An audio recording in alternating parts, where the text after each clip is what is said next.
एक टाइम था जब वेस्ट बंगाल को जाना जाता था वहाँ के इतिहास से, वहाँ की संस्कृति से।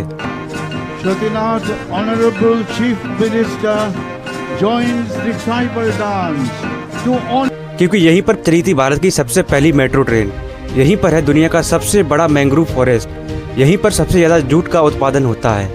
50% से भी ज़्यादा लेदर का प्रोडक्शन वेस्ट बंगाल में ही होता है। भारत का सबसे पुराना क्रिकेट स्टेडियम वेस्ट बंगाल में ही है। और भी ऐसी ना जाने कितनी चीज़ें हैं जिनकी वजह से वेस्ट बंगाल की पहचान होती थी, लेकिन आज वेस्ट बंगाल की पहचान होती है वहाँ पर होने वाले दंगों की वजह से।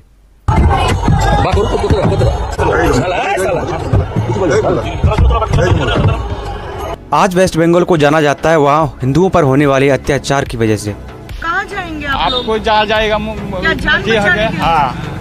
आप लोग के क्या हाल रहते हैं? क्या आपको घर छोड़? वेस्ट बंगाल में हिंदुओं के साथ जैसे पुरानी दुश्मनी हो वो किसी और देश से आए हुए हो। कई बार वहाँ की सरकार ने दुर्गा पूजा की तारीख को बदलने की कोशिश करी। कई बार वहाँ पर हिंदुओं के घर पर हमला किया गया, उनकी प्रॉपर्टी को निशाना बनाया गया, उन्हें नुकसान पहुँचाया गया। दुर्गा पूजा हो या रामनवमी हो, जितनी भी शोभा यात्राएं होती हैं उन पर पथराव होना वेस्ट बंगाल में एक आम बात है। और जिसके लिए भी शोभा यात्रा निकालने वाले को जिम्मेदार बताया जाता है, पत्थर मारने वाले को नहीं। और इन्हीं सब रीजंस की वजह से वेस्ट बंगाल का जो हिंदू है वो यहाँ से पलायन करने को मजबूर है, क्योंकि वो अपने ही घर में सेफ नहीं है। आपके हाथ में हम देख रहे हैं थोड़ा बहुत, आप तो ज्यादा सामान भी नहीं ले पाए हैं दीदी। आप तो थोड़ा ज्यादा सामान भी नहीं ले पाए। घर में सभी घर में किचु आज किचु लेकर आया। आपके घर पे लूट भी हुई है? देखिए, आप देखिए किस ये है हिंदू परिवारों की स्थिति। ये महिला जो है वो रो रही है और उनके अब देखो, ये बात भी सबको पता है कि वेस्ट बंगाल का जो बॉर्डर है वो बांग्लादेश से लगा हुआ है। और अपोजिशन और मीडिया रिपोर्ट्स के अकॉर्डिंग बांग्लादेश से घुसपैठिए पश्चिम बंगाल में आते हैं वहाँ के वोट्स को बढ़ाने के लिए और वहाँ की नागरिकता अपनाकर वहाँ की जनसंख्या बढ़ा रहे हैं। और शायद इसीलिए जब वेस्ट बंगाल में SIR होने की प्रक्रिया स्टार्ट हुई तो वहाँ की गवर्नमेंट ने मना कर दिया कि हम अपने स्टेट में SIR नहीं होने देंगे। अब लेकिन ये SIR इलेक्शन कमीशन द्वारा हो रहा था, इस वजह से जब CM ममता बनर्जी पर प्रेशर बना तो उन्हें अपने स्टेट में SIR मजबूरी में करानी पड़ी।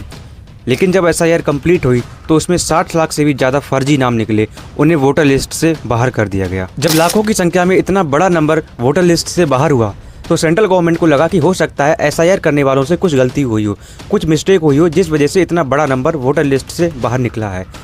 और इसी चीज़ को रीचेक करने के लिए वहाँ पर जुडिशियल ऑफिसर्स को भेजा गया। लेकिन हुआ क्या, जब जुडिशियल ऑफिसर्स वहाँ पर पहुँचे तो वहाँ की जनता ने, वहाँ की भीड़ ने उन जुडिशियल ऑफिसर्स को घेर लिया, उन पर पथराव किए, उनकी गाड़ियों को तोड़ा और उन जुडिशियल ऑफिसर्स को 8 घंटे तक बंदी बनाकर रखा, उन्हें नहीं जाने दिया।